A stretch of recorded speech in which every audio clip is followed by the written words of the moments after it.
અરે તમને વચન આપું છું કે તમારા પૈસા ડબલ વ્યાજ સાથે પરત કરી દઈશ. એ તારા શબ્દો પર લગામ રાખ. મેં કહ્યું ને પૈસા 2 દિવસમાં ઘરે પહોંચતા થઈ જશે. એક અનુભવી નિશાનબાજ પોતાનું નિશાન ચૂકી શકે. ઉભા પણ નથી રહેવાતું મારાથી તો. તમે બેસી શકો છો.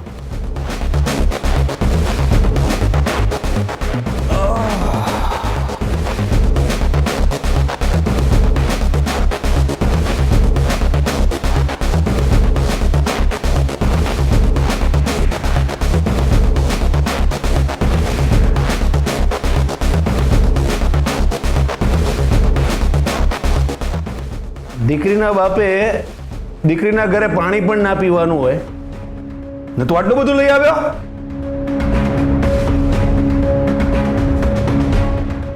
બરાબર ને વેદિકા ભાભી? બેબી માં છે આટલું બધું મારાથી નહીં ખવાય. હા, માફ કરજો. ખાવું નતું તો શું કામ મંગાવ્યું? નક્કામા માણસની નક્કામી વાતો, ખોટો ટાઈમ વેસ્ટ કર્યો.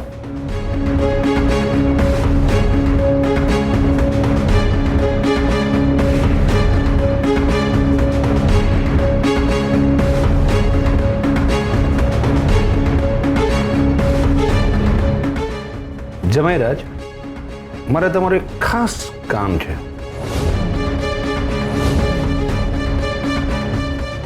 તમે એ માણસને ઘરમાં ઘૂસવા જ કેમ દીધો બા?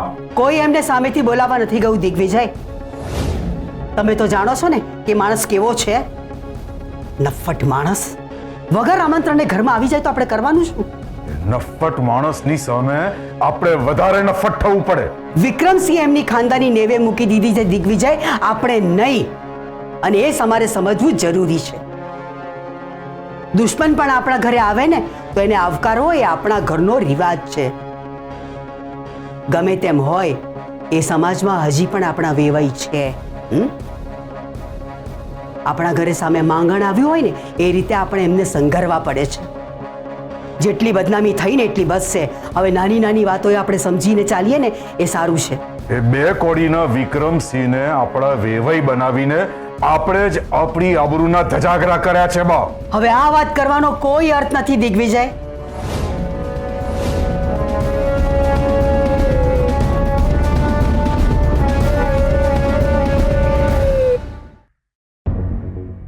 જો તમે વાત આગળ વધારો ને એની પહેલા હું તમને કહી દઉં કે જો તમે તમારી પર્સનલ લોન માટે મને ગેરંટર તરીકે રાખવા માટેની વાત કરવાના હોય તો પ્લીઝ ના કરતા. ના ના, એનો કઈ વાંધો જ નથી. મજાલ છે આ ખાનદાની બાપની કે જમાઈ પર આવું દબાણ કરી શકે. અરે મારી દીકરી આપી છે તમને. આવી લેવડ દેવડની વાત કરવાથી મારી પોતાની જ દીકરીનું જીવન ખરાબ થશે. એને જાણ શું આ બાપને નહીં હોય? વિક્રમસિંહ આજે બહુ શાંત છે. શાંત પાણી ઊંડા હોય. હા, પણ હવે જે વાત હું તમને કરવા જઈ રહ્યો છું ને એ વાતમાં જો તમને ખોટું પણ લાગે ને તો લાગે. એ માટે હું હાથ જોડીને તમારી માફી માંગવા તૈયાર છું. જો આડીઅવળી વાતો કર્યા વગર મૂળ વાત પર આવો તો સારું. મૂળ અને ગૂઢ બંને વાત કરું છું. મૂળ વાત એ છે કે તમે મારી દીકરીને બહુ જ સારી રીતે સાચવો છો, એની મને પાક્કી ખાતરી છે. અરે તમે જ શું કામ, તમારો આખો પરિવાર મારી કેસરને આમ હથેળીમાં રાખે છે. કેસર જો પાણી માંગે ને તો એને દૂધ આપો છો, પણ હું દીકરીનો લાચાર બાપ છું. મારી દીકરીની થોડા દિવસ સેવા કરી શકું એટલો તો મોકો આપો મને. કેસરને થોડા દિવસ અમારા ઘરે રહેવા દો. અમારો ખાનદાની હાડવાઈ તેને જેવી સાજી કરશે ને કે તરત જ એને હું તમારી પાસે લઈને આવી જઈશ. આ વચન છે ખાનદાની માણસનું તમને. પણ કેસર વગર હું... તમને ખબર છે જમીરાજ, હા, પરણેલી દીકરી જ્યારે ઘરે આવે ને ત્યારે ઘરમાં અજવાળું થઈ ગયું ને એવું લાગે. જાણે દિવાળી હોય ને એવો માહોલ થઈ જતો હોય છે. દીકરીની વાતો, એની મસ્તી, એનું તોફાન, આ બધાથી ઘર હર્યું ભર્યું લાગતું હોય છે. જમાઈરાજ, જ્યારે એક બાપ પોતાની દીકરીને સાસરે વળાવતો હોય છે ને ત્યારે એના આંસુ એ આંખમાં જ છુપાવી દેતો હોય છે. એ આંસુને છલકાવવાનો મોકો મળ્યો છે. છલકાઈ જવા દો. બાપની આંખમાંથી જે વરસતો વરસાદ છે એનાથી તો દીકરી માટે વાલ જ નીકળવાનું છે ને. જમીરાજ, કેસરના ચહેરા પર પિયર આવવાની જે ખુશી હતી ને, એ જો તમે જોયો હોત ને તો તમે પોતે જ એને ત્યાં રોકાઈ જવા માટે કહે. બસ આટલી જ અરજ કરવા આવ્યો છું. મારી દીકરીને મન ભરીને વાલ કરી શકું એની પરવાનગી આપો તમે તો સારું.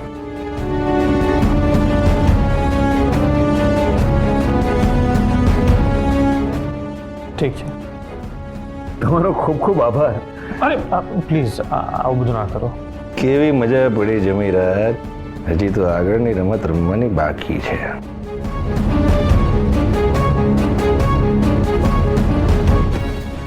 કેસરાનો ફોન અહીંયા ભૂલી ગઈ છે તો એને આપી દેજો અને કહેજો કે મને ફોન કરે. અરે ચોક્કસ. હું જેવો ઘરે પહોંચીશ ને કે તરત જ એને તમને ફોન કરવા માટે કહીશ. અને જો એ ફોન નહીં કરે ને તેનો કાન આમળીને તમને ફોન કરવા માટે કહીશ. ખાનદાની માણસનું વચન છે તમને.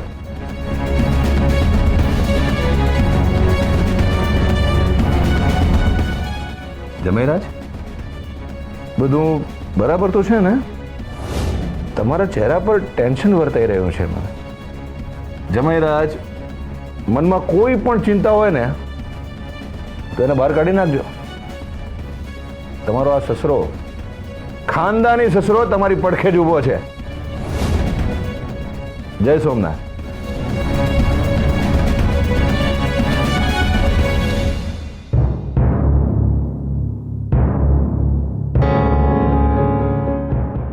હર્ષ,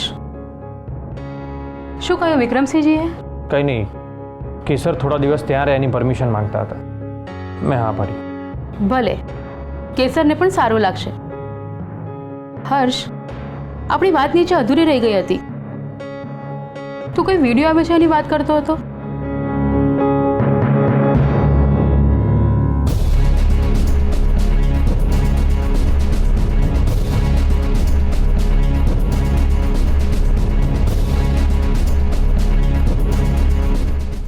વિમર્શી, મારા પર એક વિડીયો આવે છે, આ જુઓ.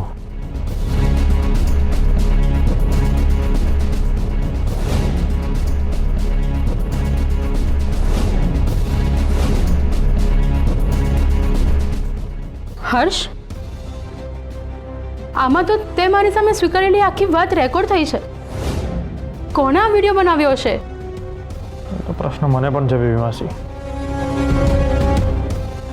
આ ઘરનું જ કંઈક હોવું જોઈએ. નક્કી તો પછી વેદિકા જ હશે. હર્ષ, આ વિડીયો તું અત્યારે અંતર ડિલીટ માર દે. હા. તું પેલા ફોન પર વાત કરી લે, પણ પછી ભૂલ્યા વગર પહેલા આ વિડીયો ડિલીટ કરી દે છે. હા,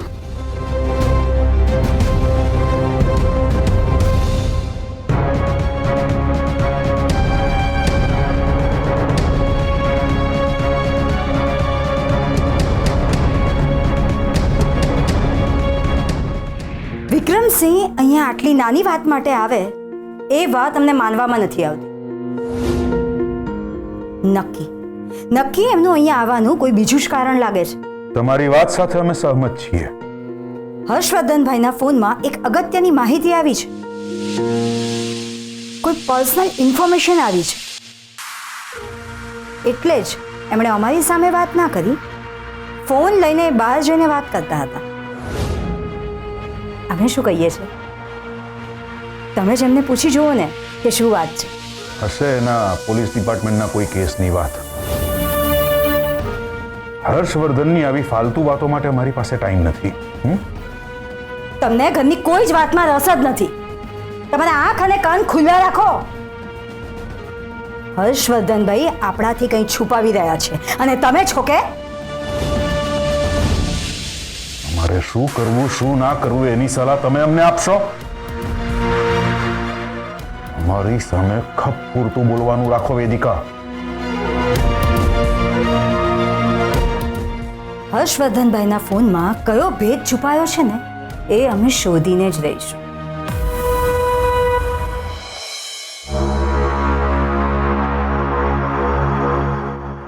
સરનો હજી સુધી ફોન કેમ ના આવ્યો?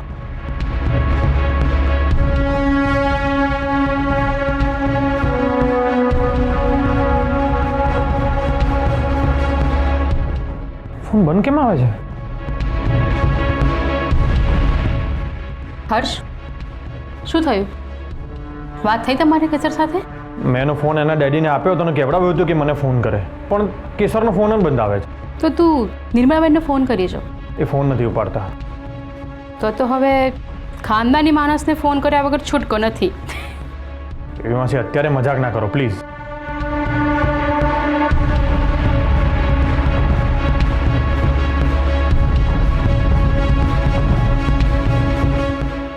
આ પણ ફોન નથી ઉપાડતા.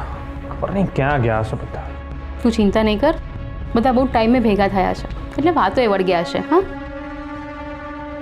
લે.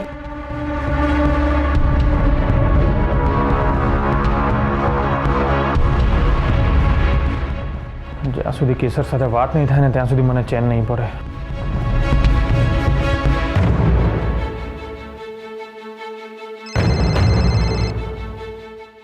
બોલો જમાઈરાજ. પપ્પા, હજી કેશવરનો ફોન નથી આવ્યો. તમે એને મારો મેસેજ તો આપ્યો છે ને, અને એનો ફોન પણ બંધ આવે છે. શું વાત કરો છો? કેસરે હજી સુધી તમને ફોન નથી કર્યો? ના. કમાલ છે. હે, મેં ખાનદાની માણસે પોતાના સગા હાથે કેસરને ફોન આપીને કહ્યું છે કે તમારી સાથે વાત કરે. કમાલ છે આ છોકરી.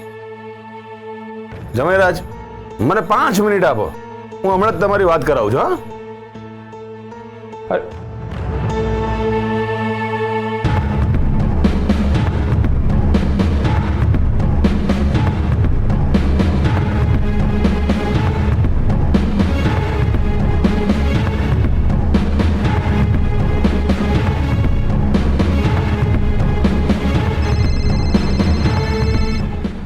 હા પપ્પા. જમાઈરાજ, તમે મને માફ કરશો ને? એટલે હું ખરા દિલથી માફી માંગુ છું તમારી. તમારી કેસર સાથે વાત થઈ? હા, મેં એને કહ્યું કે તમારી સાથે વાત કરે. એણે તો મને ચોખ્ખી ના પાડી દીધી. શું? હા, અને એણે એમ પણ કહ્યું કે તમે પણ એને મળવા ન આવતા. પણ કેમ? અને અચાનક શું થયું એને? અને વાત કરવાની કેમ ના પાડે છે? હવે એની મને શું ખબર. હું એક કામ કરું છું, કેસર પાસેથી જાણી અને કાલે સવારે તમને જણાવું છું. તમે જરાય ચિંતા ના કરતા. હા, તમે શાંતિથી સુઈ જાઓ. જય સોમનાથ. અરે પણ હલો.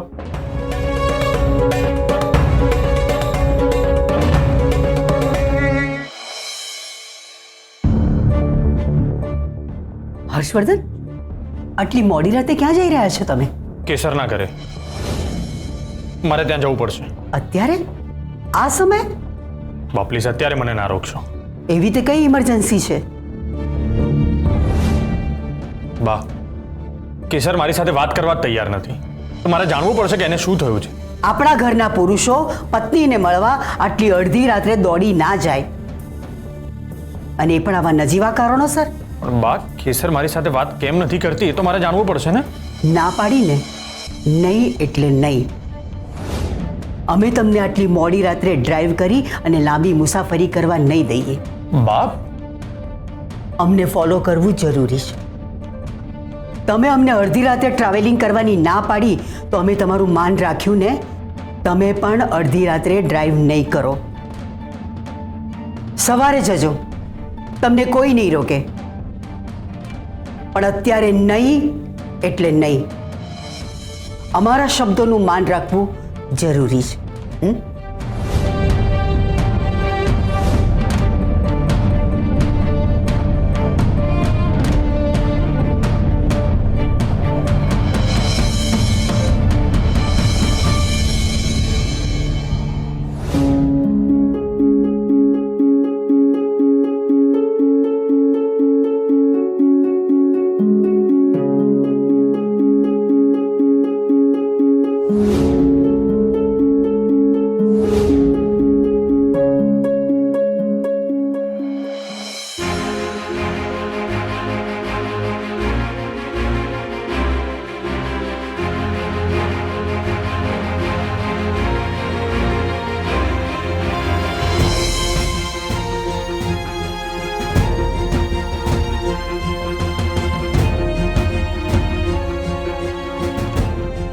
લો બેબી, આરતી આપી દો બધા. મોટી બેન, તમે ગઈકાલે રાત્રે તો હર્ષને જવા ના દીધો કેસરને ત્યાં, પણ અત્યારે ના રોકતા. બેબી, છોકરાઓ જેમ મોટા થાય ને એમ માની ચિંતા નાની નથી થતી. મા ઉંમર લાયક થાય ને એટલે છોકરાઓની ચિંતા પણ મોટી થતી જાય છે. પણ એ ચિંતા છોકરાઓને દખલગીરી લાગે છે. કેવું છે નહીં બેબી? બાળપણમાં મા પાસે હૂંફ ઝંખતા બાળકો મોટા થાય છે ને ત્યારે એ જ હૂંફ હાંફવા લાગે છે.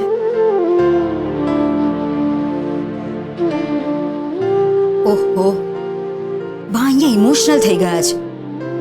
પણ અમારે હર્ષવર્ધનભાઈને ગમે તે કરીને અમારી દેરાણીના ત્યાં જતા રોકવા પડશે. નહીં તો માંડ માંડ છુટકારો મેળવેલી બલાને પાછી હર્ષવર્ધનભાઈ ઘરમાં લઈ આવશે. જાઓ બેબી, ઘરમાં બધે આરતી ફેરવી દો. બા, અમે આખા ઘરમાં આરતી ફેરવી દઈએ? આરતીની આશકા તમે ફેરવશો? હા બા, અમને લાગે છે કે આપણા ઘર ઉપર કોઈની દ્રષ્ટિ પડી છે અને અમે પણ કંઈ સારું ફીલ નથી કરતા. અમે આ ઘરના મોટા વહુ છે એટલે આરતીનો દીવો આખા ઘરમાં ફેરવવો અમારી ફરજ કહેવાય ને. સરસ, તમને તમારી ફરજ સમજાઈ, એમને ગમ્યું.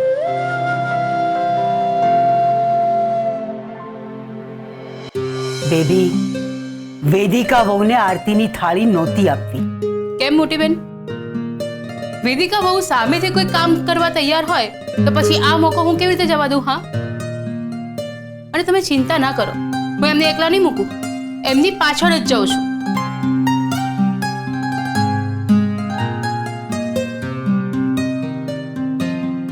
હે પ્રભુ, અમારા પરિવાર ઉપર તમારી કૃપા દ્રષ્ટિ રાખજો માં.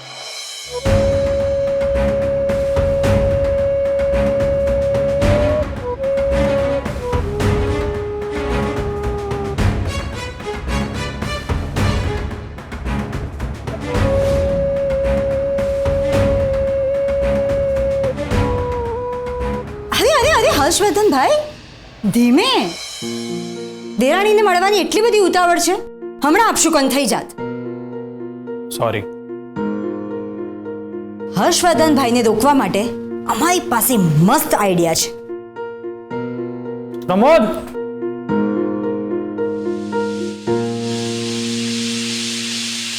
બા ક્યાં? બા પૂજા ઘરમાં છે.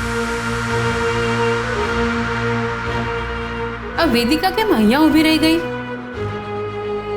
સારું, આ મારો ફોન ચાર્જિંગમાં મૂકી દેજે, હું બાને મળીને આવું.